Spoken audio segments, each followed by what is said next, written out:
오늘 우리에게 주신 하나님 말씀은 요한복음 13장 34절 35절의 말씀입니다. 주보에 본문이 게재되어 있습니다. 우리 한 목소리로 같이 봉독하십시다. 이제 나는 너희에게 새 계명을 준다. 서로 사랑하여라. 내가 너희를 사랑한 것 같이 너희도 서로 사랑하여라. 너희가 서로 사랑하면 모든 사람이 그것으로서 너희가 내 제자인 줄을 알게 될 것이다. 오늘 우리에게 주시는 하나님의 말씀입니다. 말씀을 주신 주님께 감사드립니다. 사랑하는 성도 여러분, 지난 한 주간 동안도 평안하셨습니까? 또 이렇게 주님 안에서 만나게 돼서 반갑고 감사합니다. 또 이렇게 함께 예배드릴 수 있게 돼서 참으로 기쁘고 감사합니다. 한동안 하늘 높은 줄 모르고 치솟던 이 더위가 이제는 한풀 꺾였는지 아주 착해졌습니다. 오늘 이 아름다운 날 함께 모여 예배드리시는 여러분 한 분 한 분 가정 위에 우리 주님께서 주시는 은혜와 평강이 충만하게 임하시는 복된 시간 되어지기를 진심으로 기원합니다. 지난 8월 17일 주일부터 저는 우리 믿음 생활의 가장 기본이 되는 믿음, 소망, 사랑의 문제를 생각해 오고 있습니다. 8월 17일 주일에는 믿음의 문제를 생각해 봤습니다. 풍랑을 만난 갈릴리 바다의 제자들에게 주님께서는 물으셨습니다. 너희 믿음이 어디 있느냐? 우리가 인생을 살아가면서 고난과 풍랑을 피할 수는 없습니다. 그때는 바로 우리의 믿음을 깨울 때입니다. 그때는 우리의 믿음을 고난과 풍랑의 삶의 현실 속에 적용할 때입니다. 우리가 깨워야 할 믿음은 어떤 믿음입니까? 무엇을 깨워야 합니까? 이 고난 속에서 하나님은 여전히 우리와 함께 하신다고 하는 것. 여전히 하나님은 사랑이시라고 하는 것. 이 고난이 결코 무의미한 것이 아니고 하나님께서는 가장 적절한 때 가장 좋은 길로 문제를 풀어주실 것이라고 하는 이 믿음이 필요합니다. 그리고 하나님 안에서는 모든 일들이 굳은 일도 고통스러운 일도 합력해서 선을 이루는 이 믿음이 우리에게 필요합니다. 지난 주일에는 희망에 대한 말씀을 드렸습니다. 죄수의 몸으로 로마를 향해 가던 사도 바울이 큰 풍랑을 만났던 이야기였습니다. 오랫동안 광풍이 계속되면서 이제는 살 희망이 없다. 먹지도 못하고 죽음만을 기다리는 그 절대 절망의 순간 속에서 한 사람 희망을 말하는 사람이 있습니다. 바울입니다. 어젯밤 내가 섬기는 하나님의 사자가 말씀하셨다. 너는 바울아, 너는 가이사 황제 앞에 서야 된다. 그리고 이 배 안에 있는 모든 사람의 생명의 안전을 너에게 맡기었다. 여러분, 하나님 말씀하셨습니다. 우리가 다 잃어버리겠지만 생명은, 죽는 사람은 하나도 없을 것입니다. 우리가 조그만 섬에 닿을 것입니다. 여러분, 바울이 가지고 있던 희망의 근거는 무엇입니까? 그의 능력이나 그의 소유나 그의 지식이 아니었습니다. 바로 바울을 통해서 떠나지 말고 여기서 겨울을 지내라고 말씀하셨음에도 불순종하고 떠나갔던 그들을 여전히 사랑하시는, 그들을 기억하시는 하나님의 사랑이 바로 희망의 근거입니다. 바로 이 희망이 있는 사람은 어떤 고난과 역경이 다가와도 이길 수가 있습니다. 여러분, 이 챈틸리 캠퍼스가 왜 있어야 됩니까? 바울이 외쳤던 그 희망의 메시지, 아직 희망이 있습니다. 이 기쁜 소식을 전하라고 이 교회를 세우신 줄 믿습니다. 그리고 우리 모두는 이 희망을 전도하는 전도사들로 부름받았습니다. 이 사명에 대한 말씀을 지난주에 드렸습니다. 오늘은 좀 세 번째 주일로 이 사랑에 대한 말씀을 좀 드리고자 합니다. 오늘 우리는 요한복음 13장 34절 35절 이 두 말씀을 함께 봉독하셨습니다. 여러분, 요한복음서가 갖는 특징 가운데는 특별히 오늘 우리가 본문이 속한 이 귀절 속에서 보면 예수님의 그 고난의 여정 속에서 다른 복음서에는 기록되지 않은 말씀들이 나옵니다. 예를 들면 예수님께서 제자들과 마지막 만찬을 하시면서 그 자리에서 제자들의 발을 씻어주신 것입니다. 그리고 그것에 이어서 13장에서 16장에 이르는 동안 긴 설교의 말씀하셨습니다. 성서를 연구하는 사람들은 이것이 바로 예수님의 십자가의 죽음을 앞에 두신 제자를 향한 고별 설교라 이렇게 부릅니다. 이 고별 설교 속에서 주님은 서로 사랑해라. 새로운 계명을 너에게 주는데 서로 사랑하라. 내가 너희를 사랑한 것 같이 서로 사랑해라. 그리고 너희들이 서로 사랑하면 너희가 내 제자인 것을 세상이 알게 될 것이다. 이런 말씀을 주셨습니다. 여러분, 이 서로 사랑하라고 하는 이 제자 예수님의 당부의 말씀은 예수님의 고별 설교에서 아주 중요한 의미를 갖습니다. 예수님은 15장 12절 이하에서도 내 계명은 내가 너희를 사랑한 것과 같이 너희도 서로 사랑하는 것이다 하면서 이 새로운 계명의 말씀을 다시 한번 되풀이해서 강조하셨습니다. 여러분, 이 서로 사랑하라는 말씀은 제자들인 너희들 사이에서 서로 사랑하라 이런 의미로도 이해할 수 있지만 이 범위를 조금 더 넓히면 제자라고 하는 그룹, 그 울타리를 넘어서서 너희들이 만나는 모든 사람들, 이 세상 속에서 내가 너희를 사랑하는 것처럼 사랑하는 삶을 살아라 이런 말씀으로 우리가 이해할 수가 있습니다. 그리고 또 한 가지 예수님께서는 이 새 계명을 너에게 주신다 말씀하시면서 서로 사랑하라고 말씀하셨습니다. 그런데 이웃을 내 몸처럼 사랑하라, 이 사랑하라는 계명은 이미 구약 성경에도 있습니다. 레위기에 보면 레위기 19장 18절에 보면 너는 너희 이웃을 내 몸처럼 사랑하라 이렇게 기록되어 있습니다. 그러면 이웃을 사랑하라, 내 몸처럼 사랑하는 말씀이 이미 구약 성경 속에도 나와 있는데 예수님은 어떤 의미에서 새 계명을 주신다고 말씀하실까? 사랑하는 건 마찬가지인 것 같은데 성서를 연구하는 사람들은 예수님께서 새로운 계명이라고 말씀하신 그 이유를 어디서 찾냐면 내가 너희를 사랑한 것처럼 그냥 사랑하는 게 아닙니다. 적당히 사랑하는 게 아닙니다. 내가 너희를 사랑한 것처럼 너희도 서로 사랑하라. 바로 이 말씀 속에 새로운 계명의 의미가 포함되어 있다고 성서를 연구하는 사람들은 말합니다. 여러분, 예수님께서 우리를 사랑하신 것처럼 서로 사랑한다고 하면 이 새로운 계명의 말씀은 우리의 사랑의 차원을 높여주는 것입니다. 그리고 이 새로운 계명이 우리에게 제기하는 질문이 있습니다. 그러면 예수님이 우리를 사랑하신 것처럼 사랑한다는 건 어떻게 사랑하는 거냐? 예수님의 사랑이 갖는 근본적인 모습은 무엇인가? 우리가 예수님이 우리를 사랑하신 것처럼 사랑하며 살아간다면 도대체 어떻게 살아야 되는 것이냐? 이런 질문을 말하게 되는 거지요. 여러분, 몇 가지를 같이 살펴보고 싶습니다. 먼저 예수님이 우리를 사랑하신 사랑은 무엇보다도 우리의 모습 있는 그대로 받아주시는 사랑이었습니다. 예수님의 사랑을 받기 위해서 어떤 자격이나 조건이 필요한 것이 아니었습니다. 있는 모습 그대로 주님 앞에 나올 때 주님께서는 맞아주시고 새롭게 지어주신 것을 볼 수가 있습니다. 죄 지은 모습이면 죄인인 모습 그대로, 아프면 아픈 모습 그대로, 방황하는 모습 그대로 주님 앞에 사람들은 나왔습니다. 주님은 그들을 받아주셨습니다. 우리가 예수님이 행하신 것처럼 사랑하신 것처럼 사랑한다고 하면 우리도 역시 우리의 이웃과 형제들을 내 기준과 내 가치에 따라서 판단하는 것이 아니라 예수님이 그들을 맞아주신 것처럼 우리도 그들을 맞이하는 것이 필요합니다. 있는 모습 그대로 보고 용납하고 사랑하는 삶이 필요하다는 말씀입니다. 근데 여러분, 이것은 쉽지 않습니다. 왜냐하면 우리가 사랑한다고 할 때 대개는 내 마음에 드는 사람 범위가 좁아지지요.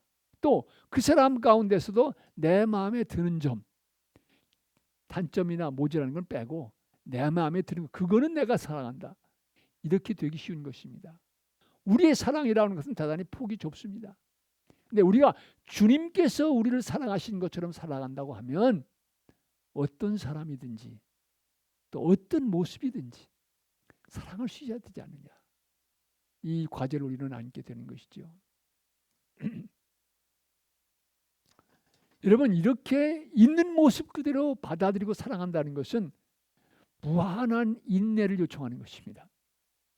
왜냐하면 내 마음에 안 드는 요소도 있게 되거든요. 내 마음에 안 드는 사람도 만나게 되거든요. 그렇기 때문에 내가 느끼는 대로 내가 생각하는 대로 살아가며 살아간다면 그 사랑은 범위가 좁을 수밖에 없지요. 있는 모습 그대로 받아준다고 하는 얘기는 그만큼 우리에게 참음을 요청하는 것입니다. 그런데 사실은 참음은 사랑의 가장 중요한 요소 가운데 하나입니다. 사도 바울이 고린도전서 13장에서 사랑을 말하면서 사랑은 뭐로 시작합니까? 사랑은 오래 참고로 시작합니다. 여러 가지를 얘기한다면 맨 마지막에 가서 뭐라고 얘기합니까? 사랑하는 모든 것을 덮어주며 모든 것을 믿으며 모든 것을 바라며 그 다음에 뭡니까? 모든 것을 견디느니라. 이렇게 바울은 적고 있습니다. 그러니까 사랑을 말하면서 바울은 처음도 오래 참고 마지막은 모든 것을 견디느니라. 이렇게 시작과 마지막이 참음으로 연결되는 걸 볼 수가 있습니다. 참음은 사랑의 알파와 오메가다. 이렇게까지 얘기할 수가 있습니다. 불행하게도 오늘 이 시대는 참음을 잃어가고 있습니다. 빠름과 즉각적인 만족에 익숙한 세대는 참는 것을 좋아하지 않습니다. 참는 것을 잃어버렸기 때문에 조그마한 어려움도 견디지 못하고 인간과 인간과의 관계에서도 그 사랑이 쉽게 깨어지는 것을 보게 됩니다. 인내를 잃어가기 때문에 교회 안에서도 성도들의 관계 속에서도 갈등과 아픔이 증폭되는 경우들을 종종 보게 됩니다. 참음을 잃어버렸기 때문에 우리 인생이 내면의 깊이를 잃어버리고 조그마한 어려움도 견디지 못하는 유약하고 고독한 존재로 살아가는 모습을 보게 됩니다. 이어서 예수님께서 보여주신 우리에게 베풀어진 사랑의 본질은 사랑은 받는 것이 아니라 주는 것이다 라고 하는 사실을 우리에게 깨우쳐줬습니다. 많은 사람들은 사랑은 주는 것이지 사랑은 받는 것이지 주는 것이 아니라고 하는 그런 생각 때문에 많이 실망하고 기대에 어긋나고 좌절하는 경험들을 하게 됩니다. 여러분, 사랑의 본질은 받는 데 있는 것이 아닙니다. 사랑의 본질은 주는 데 있습니다. 예수님께서는 누구보다도 이 주는 베풀어주는 사랑을 우리에게 보여주셨습니다. 예수님께서는 주는 사랑을 말씀만 하신 것이 아니라 자신의 귀한 생명까지도 아낌없이 우리를 위해 주셨습니다. 목숨까지 우리를 위해 주셨으니 우리에게 더 주실 것이 뭐가 있겠습니까? 우리의 사랑은 너무 한계가 분명합니다. 내게 손해가 되지 않는 한, 내 마음에 드는 정도 안에서 사랑하려고 생각합니다. 주는 것은 내 것을 내놓아야 하기 때문에 잃어버리는 것으로 생각하는 경향이 있습니다. 그러나 주는 것은 결코 잃거나 미치는 것이 아닙니다. 준다고 하는 것은, 주는 사랑이라고 하는 것은 함께 잘 살아가는 길을 열어주는 것입니다. 성도 여러분, 사실 내 것이라고 하는 것이 내 것입니까? 성경에서 보면 내게 하나님께서 맡겨주신 것은 나누며 살라고 우리에게 주님께서 맡겨주신 것입니다. 우리는 주인이 아니라 청직이라고 하는 사실을 늘 말씀하게 됩니다. 여러분, 어렸을 때 주일학교에서 들은 얘기가 잊혀지지 않은 게 있습니다. 여러분, 이제 어려서부터 주일학교 다니시는 분들 그 얘기를 들으셨는데 기억하실 텐데, 어떤 사람이 지옥에 갔습니다. 갔더니 큰 테이블에 아주 진수성찬이 차려져 있는데 사람들이 그 식탁에 둘러앉았는데 빼빼 마르고 영양 상태가 말이 아니에요. 그리고 사방에 음식이 흩어져 있어요. 왜 이럴까 하고 보니까 이 사람들이 팔이 굳어가지고, 이게 먹으려면 이렇게 굽혀야 먹을 수 있잖아요. 먹을 수가 없는 거예요. 그런데 서로들 먹겠다고 하니까 음식은 사방에 뿌려지고 먹지는 못하고 영양실조 상태가 되어 있는 거예요. 그러니까 이 사람이 천국 갔습니다. 갔더니 역시 진수성찬한 음식이 있고 사람들이 둘러앉았는데, 이 사람들은 아주 영양 상태가 좋고 아주 건강해 보이는 거예요. 그러니까 보니까 그 사람들도 팔이 굽혀지질 않아요. 이런데 저 사람들은 건강한 거예요. 이유가 뭘까 이렇게 보니까 지옥에서는 서로가 먹겠다고 아우성인데 천국에서는 내가 굽혀지지 않으니까 자기가 앞에 앉아있는 사람 먹이는 거예요. 그 사람이 나를 먹이는 거예요. 그러니까 비록 팔을 굽힐 수 없지만 영양 상태가 좋고 진수성찬을 즐기면서 천국의 삶을 살아가고 있다.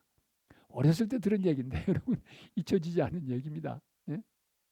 여러분, 천국과 지옥의 차이는 어디에 있습니까? 내가 먼저 먹으려고 내가 가지려고 하면 그건 지옥의 삶입니다. 그러나 함께 나누면, 함께 나누는, 주는 사랑을 프랙티스하면 거기 천국이 있습니다.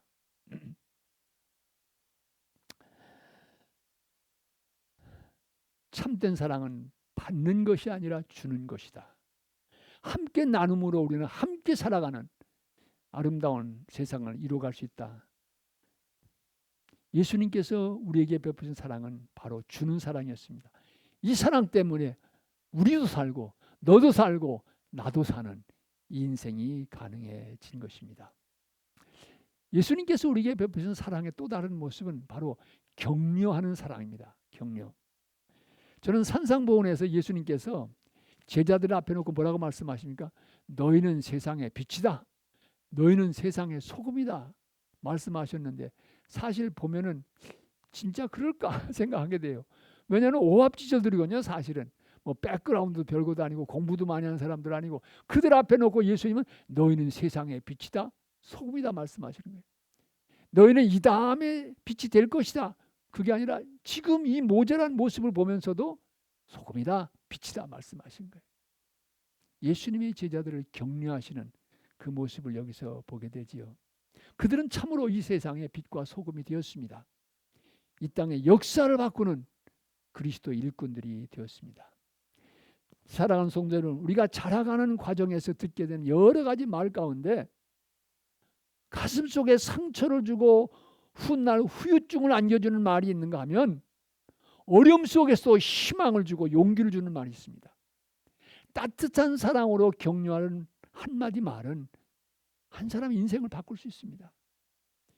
여러분 잘 아시는 그 외과 의사로 유명한 이국종 박사의 삶에도 그런 이야기가 있습니다. 이국종 박사의 아버지는 6.25 전쟁 때 참전 용사로다가 한쪽 눈을 잃어버리고 팔과 다리를 다친 그런 국가 유공자였습니다. 그런데 어려서부터 이 이국종 소녀는 저 병신 아들 그러면서 친구들로부터 따돌림 받았어요. 그래서 그 마음속에 늘 아픔과 상처, 그 소외감을 느끼며 자랐습니다.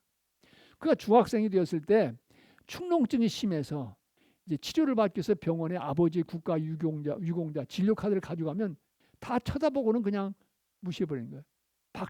문전 박대를 받은 거예요. 그래서 아픈 가슴을 가지고 의사를 찾다가 그의 인생을 바꾸는 한 의사를 만나게 됩니다. 이학산이라고 하는 외과 의사를 만났는데 그 사람은 이 소년이 내민 아버지의 국가 유공자 의료 진료 카드를 보더니 뭐라고 말씀했냐면은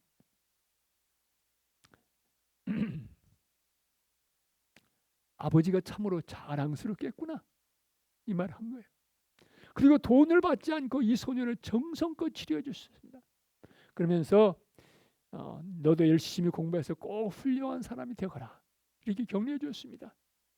이 격려의 말이 이국종 소년의 삶을 결정지었습니다. 나도 의사가 되어서 가난한 사람을 돕자. 아픈 사람을 위해서 봉사하며 살자. 바로 그 결심이 이 의사와의 만남 속에서 이루어진 것입니다. 그리고 그가 의사로서 내세웠던 원칙도 바로 이 과정에서 세워졌습니다. 환자는 돈 낸 만큼이 아니라 아픈 만큼 치료받아야 된다. 그의 원칙이 바로 이 의사와의 만남 속에서 격려의 언어 속에서 세워진 것을 볼 수가 있습니다. 예수님께서 보여준 사랑은 격려하는 사랑이었습니다. 여러분 격려와 칭찬은 다릅니다. 칭찬은 잘한 것에 대해 주는 것이고 격려는 못했을 때 주는 게 격려입니다. 칭찬은 잘한 행동에 대해서 주는 것이지만 격려는 그 사람 인간됨 전체에 대해서 주는 것입니다. 이 이제 목회에 오면서 바쁘다는 핑계로 제가 자녀들에게 많이 잘못한 것을 이제 나이 들어서 후회하게 되는데요. 근데 그 가운데서 특별히 그 여러 가지 실수도 했지만 그래도 제가 볼 때 이 한 가지는 잘한 것 같다 그런 게 하나 있어요. 그게 뭐냐면 저희 딸아이가 공부를 조금 해가지고 토마스 제퍼슨 과학고등학교에 들어갔어요. 합격했다는 소식을 들었는데 우리는 마음이 걱정이 되는 거예요. 왜냐하면 엄마 아빠가 다 신학대학 문과 출신이 이공계에 소질이 없다는 게 분명할 거거든요. DNA에 그게 없을 것 같아요. 그래서 너는 아무래도 안 좋을 것 같다. 가지 않으면 어떠냐. 그 담임선생님 만나서 상담을 했어요. 우리 부모가 이런데 얘가 가는 게 좋겠습니까? 했더니 아니 지가 가겠다는데 보내야지. 남들은 못 가서 난리인데 합격했으면 보내는 게 좋지요. 그래서 보냈어요. 그래서 처음엔 수주라고 그러면서 열심히 따라갔는데 한 번은 아주 크게 낙심이 돼서 온 거예요. 왜 그러냐 그랬더니 시험을 봤는데 D를 맞았다. B가 아니라 D as in dog. 응? D를 맞은 거예요. 응? 우리 조씨 가문에 D는 없는데. 그래서 그러길래 조금 더 일찍 일어나서 잘하고 좀 생활을 잘해야지. 이게 뭐냐? 그 얘기를 하고 싶은 게 여기까지 솟아오는데 그날따라 하나님께서 좀 참는 마음을 주시더라고요. 그러면서 저 녀석이 D 맞고 얼마나 상심이 됐을까 이 생각이 드는 거예요. 그래서 야, 너 마음 많이 상했지? 우리 다 나가서 같이 저녁밥 같이 먹자. 그러니까 아빠 기분 나쁜데 무슨 소리냐고. 그런 거야. 아니야 진짜야. 너 어디 가고 싶으냐? 그러니까 농담하지 말라고. 아니 진짜 우리 다 가서 저녁 식사 같이 하자. 어디 가냐? 그러니까 멕시칸 푸드를 먹고 싶대요. 그래서 저희 딸이 D 맞은 기념으로 온 가족이 치치 레스토랑에 가서 저녁을 잘 먹었습니다. 그리고 야, 그럴 수도 있는 거지. 응? 열심히 더 잘해봐라. 우리 딸아이가 그 경험을 늘 기억하는 것 같아요. 자기 친구들이 부모님한테 야단 맞고 성적 가지고 노심초사하게 되면 딸은 그렇게 했다는 거예요. 우리 아빠는 내가 D마저도 응? 멕시코 레스토랑에 데려갔는데. 여러분 우리 챈틀리 캠퍼스에서 격려하는 사랑이 넘쳐 흐르기 바랍니다. 이 사랑이 여러분의 가정, 여러분의 배우자와의 관계, 여러분의 자녀, 그리고 여러분의 손주들과의 관계 속에서 프랙티스 되길 바랍니다. 이웃을 향해서도 격려하는 사랑이 흘러넘치기를 바랍니다. 한 가지 더 말씀드리고 싶은 것은 예수님께서 오늘 본 말씀 속에서 내가 너희를 사랑한 것처럼 너희도 서로 사랑하라 이렇게 말씀하셨습니다. 그리고 이렇게 살아가면 너희가 내 제자인 줄 세상이 알게 될 것이다. 바로 예수님께서 보여주신 그 사랑의 삶을 본받아 그렇게 살아갈 때 바로 우리는 예수님의 제자인 것을 가장 능력 있게 웅변적으로 증거할 수 있다고 하는 말씀입니다. 새 계명을 지키는 것은 예수님의 제자된 사인입니다. 증거입니다. 그런데 여기에 문제가 있습니다. 성도 여러분, 예수님은 워낙 훌륭하시니까 그렇게 살아갈 수 있는데 우리 같은 범인들이 어떻게 예수님이 보여주신 그 사랑을 실천하며 따라갈 수 있느냐? 그거는 불가능한 얘기다. 이 벽에 부딪히는 거죠. 우리가 과연 할 수 있습니까? 예수님이 보여주신 그 사랑을 우리도 그렇게 실천하며 살아갈 수 있습니까? 이 질문이 우리에게 나오는 것입니다. 가능하다 하면 어떻게 이 일이 가능한 것인가? 어떻게 우리는 예수님이 우리를 사랑하신 것처럼 사랑하는 삶을 살아갈 수 있을까? 우리의 의지만으로만은 불가능합니다. 힘으로도 못하고 능으로도 못합니다. 새 계명을 지키는 삶은 오직 우리 주님께서 도와주셔야만 가능합니다. 우리 안에 거하시는 예수님, 그리스도의 영이 오셔서 우리를 도와주셔야 우리는 새로운 계명을 지키는 삶을 살아갈 수 있습니다. 인간관계 속에서 상처받고 깨어진 마음, 아픈 마음을 주님의 영이 어루만져 주시고 용서하며 사랑할 수 있는 마음과 능력을 주셔야 우리는 주님이 베풀으신 그 사랑을 흉내라도 내며 따라갈 수가 있는 것입니다. 한국의 그 선한 목자교회를 섬기는 유기성 목사님께서 쓰신 나는 죽고 예수로 사는 사람이라는 책 속에서 읽은 이야기입니다. 어릴 때 부모를 여의고 고모 손에서 자란 한 소녀가 있었습니다. 고모는 결혼도 하지 않고 부모를 잃어버린 어린 조카들을 길렀습니다. 어느덧 소녀가 자라서 고등학생이 되었고 친구의 권유로 교회에 나가게 되었습니다. 믿음을 갖게 된 소녀는 이 고모와의 관계가 좋지 않은 것이 얼마나 늘 마음에 걸렸습니다. 사춘기를 거쳐가는 조카는 조카대로 잔소리가 심한 고모에게 반항심이 컸습니다. 고모 역시 하라는 공부를 안 하고 교회 가는 조카를 못마땅하게 여겼습니다. 교회 가면 고모에게 잘못한 것을 회개하고 잘하겠다고 결심하지만 집에만 가면 좀처럼 마음먹은 대로 되지 않았습니다. 고모가 조금만 잔소리하고 야단쳐도 분을 참지 못하고 고모에게 대들거나 화를 냈고 우리 티네이저를 흔히 하는 것도 문을 꽝 닫고 자기 방으로 돌아가기가 일쑤였습니다. 그런데 어느 날 그 학생 예배에서 이 소녀는 목사님의 설교에 큰 은혜를 받았습니다. 이제는 내가 산 것이 아니요 나는 그리스도와 함께 죽고 내 안에 그리스도께서 사신 것이라. 갈라디아서 2장 20절에 이 말씀이 소녀의 마음에 큰 감동을 주었습니다. 그렇구나. 내 안에서 내가 고모를 만나니까 안 되는 거구나. 내 안에 예수님이 계신데 이 예수님이 고모를 만나면 되지 않을까? 이런 생각이 든 거예요. 예배를 마치고 집에 돌아와서 막상 현관 앞에 서자 소녀는 다시 자신이 없어졌습니다. 문을 열고 들어가면 고모가 기다렸다는 듯이 야단을 칠 것이고 그러면 자기도 참지 못하고 또 싸울 것만 같았습니다. 소녀는 현관문 손잡이를 잡고 기도했습니다. 예수님, 제가 고모를 만나면 오늘 또 싸울 것 같아요. 예수님이 고모를 만나주세요. 저는 죽었고 예수님이 제 안에 살아계시잖아요. 기도했습니다. 그리고 문을 열게 되자 역시나 고모는 벼르고 있었다는 듯이 이 소녀를 맞이했습니다. 안으로 들어서자마자 너 교회 갔었지? 하고 무섭게 야단을 치기 시작했습니다. 근데 이상한 일이 생겼습니다. 소녀의 눈에 야단치는 고모의 무서운 얼굴은 안 보이고 어느새 주름이 지고 흰머리가 늘어난 고모의 모습이 그 눈에 들어온 것입니다. 조카들 때문에 결혼도 못하고 쓸쓸히 늙어가고 있는 지치고 여인 고모의 모습을 보게 된 것입니다. 소녀는 너무 마음이 아파서 고모를 와락 껴안았습니다. 고모, 얼굴에 왜 이렇게 주름이 많아? 언제 이렇게 흰머리가 났어? 우리 때문에 이렇게 늙어버리고 만 거 아니야? 어린 조카가 자신을 끌어안고 펑펑 울기 시작하자 고모의 가슴도 갑자기 뜨거워졌습니다. 평생 조카들을 위해서 자기 인생을 포기하고 살아온 고모에게 얼마나 많은 슬픔과 한이 있었겠습니까? 그런데 조카가 자기를 끌어안고 그렇게 엉엉 울자 고모의 가슴에서 응어리던 것들이 떨어져 나가기 시작했습니다. 그날 예수님께서 고모를 만나 주셨고 그 고모 역시 예수님을 영접하고 교회에 나오기 시작했습니다. 사랑하는 성도 여러분, 우리 모두는 사랑하며 살아가도록 부름받았습니다. 특별히 예수님께서는 당신이 우리들을 사랑하신 것처럼 우리도 그렇게 사랑하라고 부탁하셨습니다. 어떻게 사랑할 수 있습니까? 힘으로도 못하고 능으로도 못합니다. 그러나 우리 안에 계신 성령께서 도우시면 우리는 사랑하며 살아갈 수 있습니다.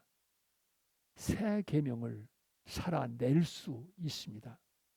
사랑하는 성도 여러분, 이 사랑을 챈틀리 우리 믿음의 공동체 안에서 배우고 또 실천하십니다. 우리의 가정에서 부부의 사이에서 사랑하는 자녀들과의 관계 속에서 또 손주들과의 관계 속에서 그리고 세상 속에서 이 새 계명을 실천해 내십시다. 챈틀리 캠퍼스의 성도들은 다르다. 정말 저들은 새 계명을 지키는 사람들이다. 이런 성도들이 모인 교회가 되도록 힘써 기도하며 헤쳐가십시다. 사랑하는 성도 여러분, 주님께서는 오늘 우리들에게 이렇게 말씀하십니다. 이제 나는 너희에게 챈틀리 캠퍼스 성도들에게 새 계명을 준다. 서로 사랑하여라. 내가 너희를 사랑한 것 같이 너희도 서로 사랑하여라. 너희가 서로 사랑하면 모든 사람이 그것으로써 너희가 내 제자인 줄 알게 될 것이다. 아멘. 아멘. 이제 우리가 주님 앞에서 이 사랑을 실천하며 살겠다는 우리의 다짐으로 찬송가 220장 사랑하는 주님